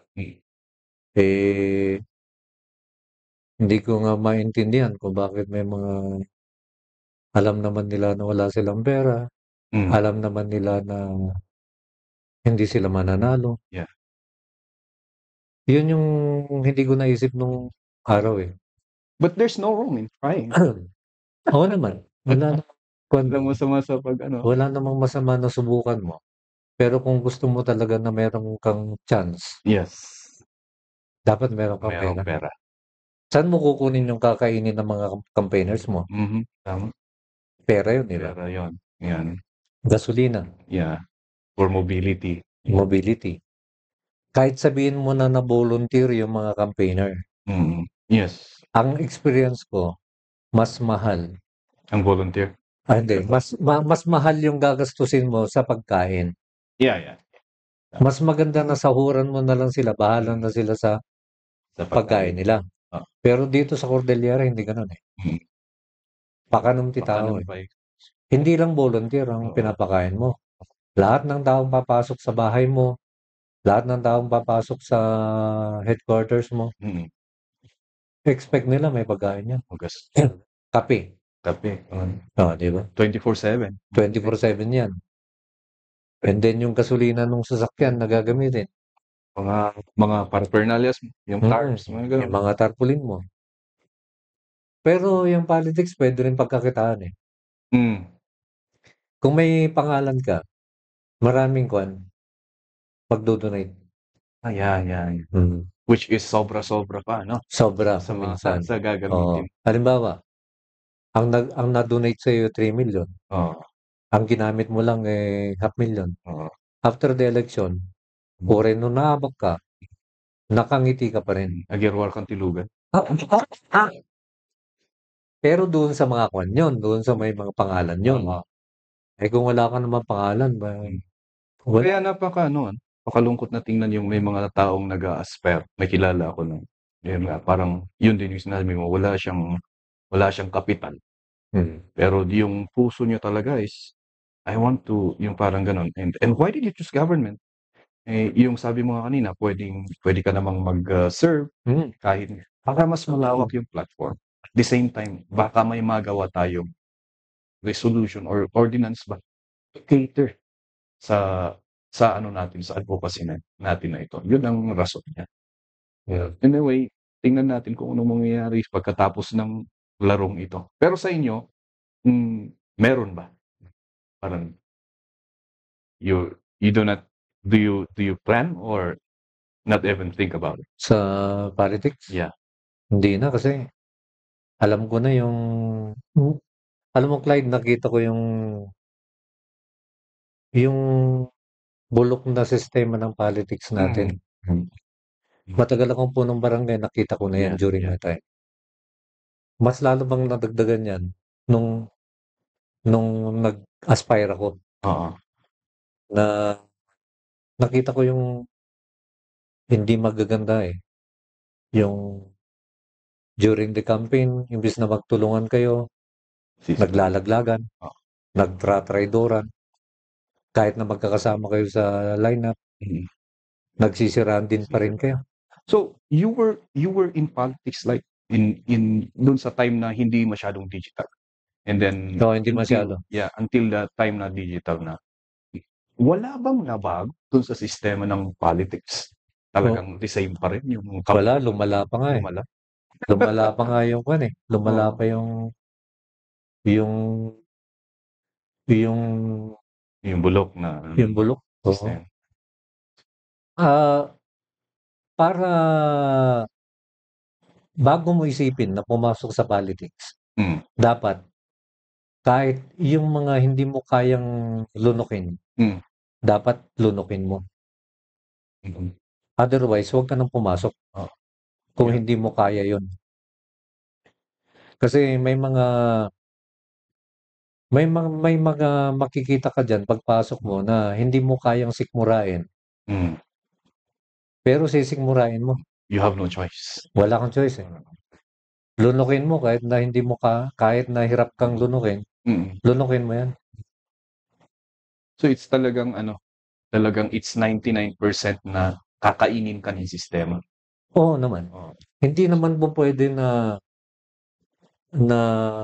yung sabihin mo na baguhin mo. Kalokohan yun. It's a dream. Oo. Yung sabihin mo na pag ako nanalo, iibahin ko ang ganito. Iibahin ko yung ganun. Hindi mo maiiba yun. Ikaw ang iibahin. Ikaw yung iibahin. Hindi ikaw yung hindi ikaw yung magkwan. Hanak nga mamating, ano sikat yung nagbalin nga, congressman, mayor, governor, babaguhin mo. Harsh reality ng politics. Yung politika ang magbabago sa'yo. Hindi ikaw yung magkwan dyan. Ang pinakakwan na lamang siguro dito, kapag ikaw inaluklok sa posisyon, yung lesser evil ba? Yeah. And actually, voters is also yung choosing who is the lesser evil. Ang ganun. Dahil hindi mo maalis yung kwan dyan yung kabuktutan dyan. Hindi mo kayang tanggalin yon. Generations. Oo. Ang pwede mo lang gawin dyan, magpakabait ka ng konti. Wag naman masyadong kwan. You try to be. Oo.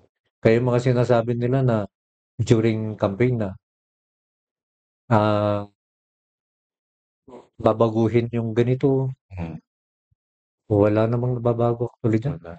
Alam din nila yan na hindi nila kaya . So, in your experiences, wala ka pang nakita na yung tinatawag nilang incorruptible leader in your whole career as a politician ka, wala ka pa? Nung panahon ko na kapitan, dahil nakikisalamuha ako dyan, wala na ako. Wala akong kwan. Nakikita ko pa nga yung hindi maganda sa kanila . Mas marami akong nakikita na hindi maganda kaysa yung maganda. Oh my goodness. So talagang well, we love Philippines. We love our country. Anyway. Sa naman, sa advice mo sa mga gustong mag-practice ng broadcasting, ano yung para maipapayo mo sa kanila? Well, unang-una siguro maganda yung dito sa ating mga kabataan na gustong pasukin yung broadcasting.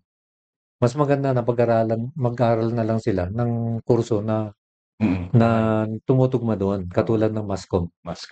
Kasi siyempre yung Mascom talaga, ang magiging daan mo para maging broadcaster ka. Doon naman sa mga hindi at gusto nilang maging broadcaster, well, tignan nila yung mga broadcaster na kakilala nila. Tingnan nila kung ano yung magiging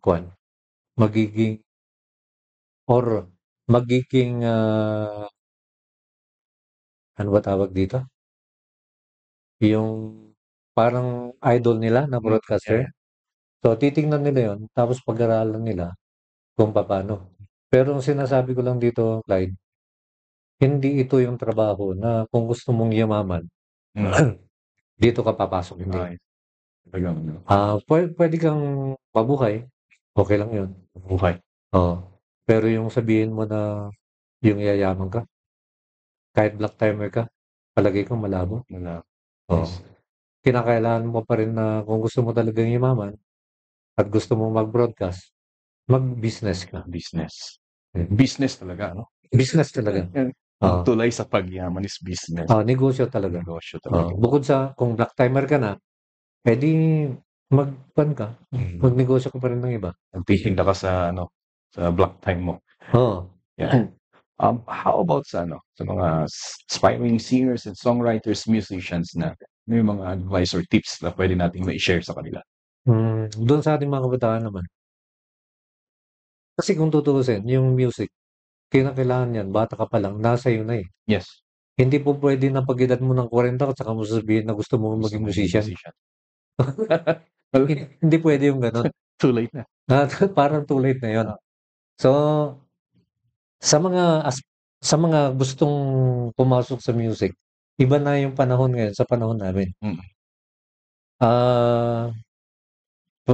Galingan nyo. Ayun. Galingan nyo yung inyong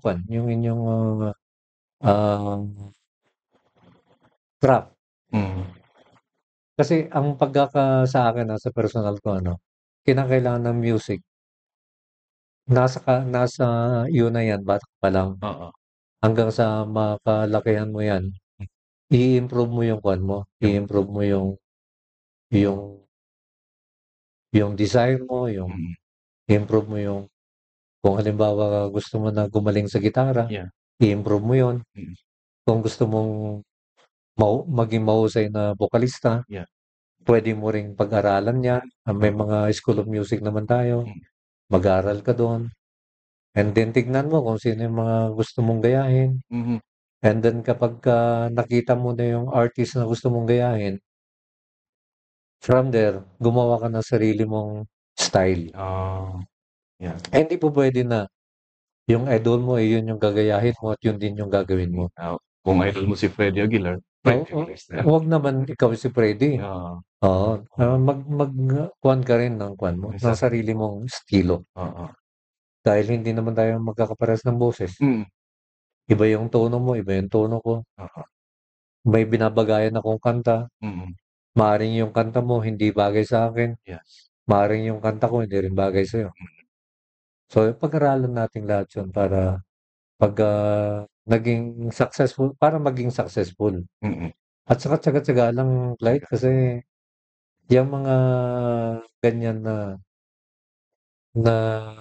kung gusto mong gawing hanap buhay, hindi hindi siya sapat. Kumbaga, you're doing it for the love of the craft na. Yun. Pero maganda rin kasi, Clyde, na kung ang trabaho mo, gusto mo, Mm.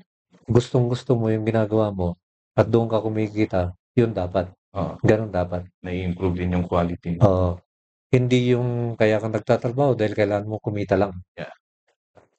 Mas maganda yung kaya ka nagtatrabaho dahil yun talaga yung gusto mong trabaho. Mm.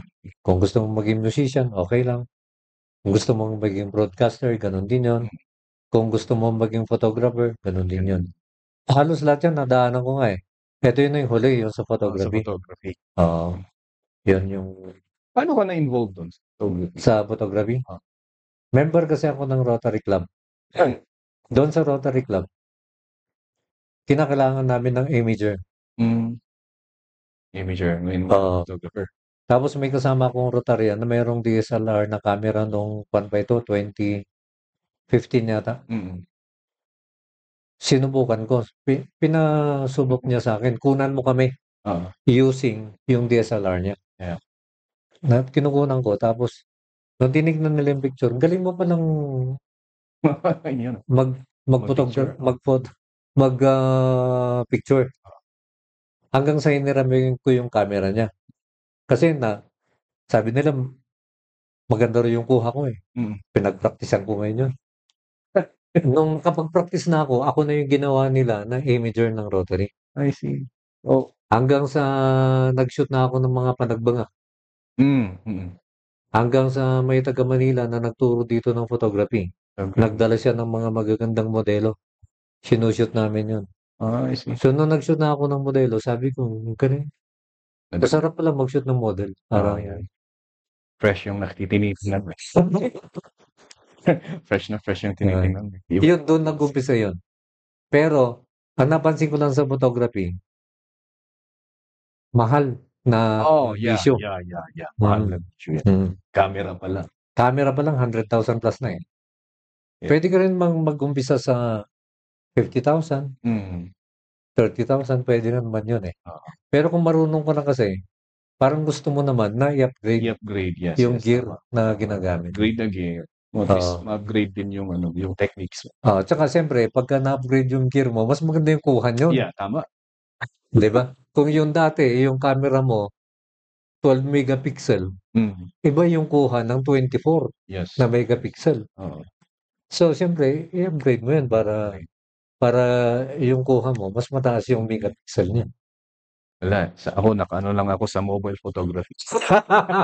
Hanggang doon lang tayo sa mobile photography. Actually, tinitingnan ko yung mga ganitong lens talaga. Lens is camera pa lang, and then iba naman yung lens. Iba rin yung lens. Mag-invest ka pa sa lens. Actually, yung gamit ko na lens ngayon, kit lens kung tawagin yan. Pero mahal na lens yan. Pero yan yung nakakabit kasi nung binili ko. Iba naman yung mga novelties na lens na Ang dream ko ngayon na lens, ang aperture niya 1.8, 1.4. Para kahit madilim siya, yan. Hindi ko na kailangan ng lights. Oo. Yung ano, yung parang yung lens na parang sniper ba? Yung Gusto ko rin bird yun. photography, yeah. Gusto ko rin yun. Yung 200 mm. Yan. Meron pang 300. Pero mahal talaga, no? Mahal talaga. Pwede mong gamitin yun kung gusto mong manilip. Iyon. Yung ibig kong sabihin, yung kahit malayo ka. Photographer kayo. Ano sa Tagalog ang photographer? Hindi ko alam sa Tagalog, pero sa Bisaya alam ko. Ayan. Yun. Ano sa Filipino? Ang Maniniyot. iyan, tama. So, sa kang dakilang man.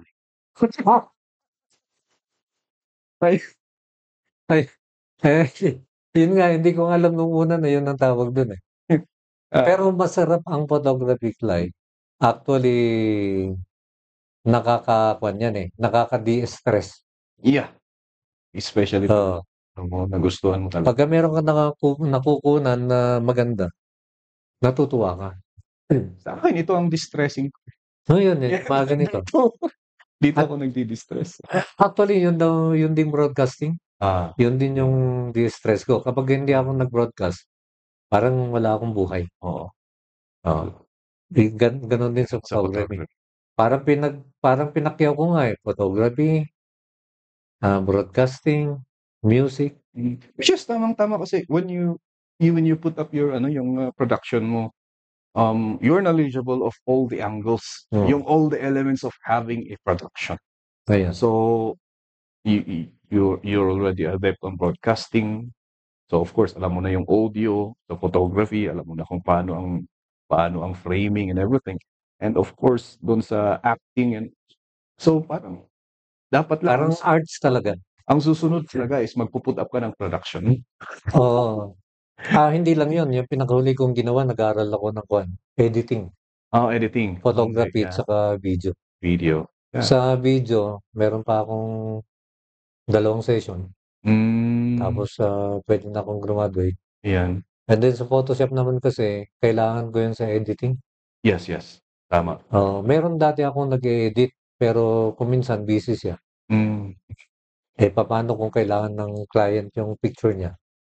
Which is very very very good din na parang very inspiring din yung ginagawa mo na you're learning new things na parang yung may naririnig kasi tayo na especially in your age na kaedad din ninyo na wala na. Lagpas na kami dyan eh. Actually, yung mga kabats ko, retired na eh. Wala na. Naglalakad na lang dyan sa burnout. Pero sa inyo talagang you're learning new things. Kasi yun yung alam kong sekreto para hindi ka tumandang eh. Tama. Yung active ka. Yung meron kang ginagawa. Tapos yung ginagawa mo, gusto mo. Yan. May mga nagtatanong sa akin pag bit-bit ko yung camera, nagpo-photography ka pa ba? Hanggang ngayon? Oo naman. Ano masama doon? Doon sa school na pinasukan ko, ako yung pinakamatanda na nag-aaral ng video editing. Mga katabi ko, mga bate. Pero natutuwa sila sa akin. Na meron daw matanda na It's inspiring. Inspiring pati yung makakakita ka ng ganun. Trying to learn new crafts. It's very inspiring. Natutuwa nga yung mga bata sa akin eh. Ang tawag nila sa akin, wow, si Tatay Kap. Tatay Kap. Bilib kami sa inyo. Sipin mo yan, nag-aaral ka pa ng video editing, mga Photoshop. At ikaw pa yung unang nag-venture ng ganito, streaming. Yung mga ganun. So, it's very, And I think we will end it here. Sige. Yan. And medyo I want to mahaba thank na you yan. so much for, I want to thank you so much for granting me this time. Wala nga naman, Clyde.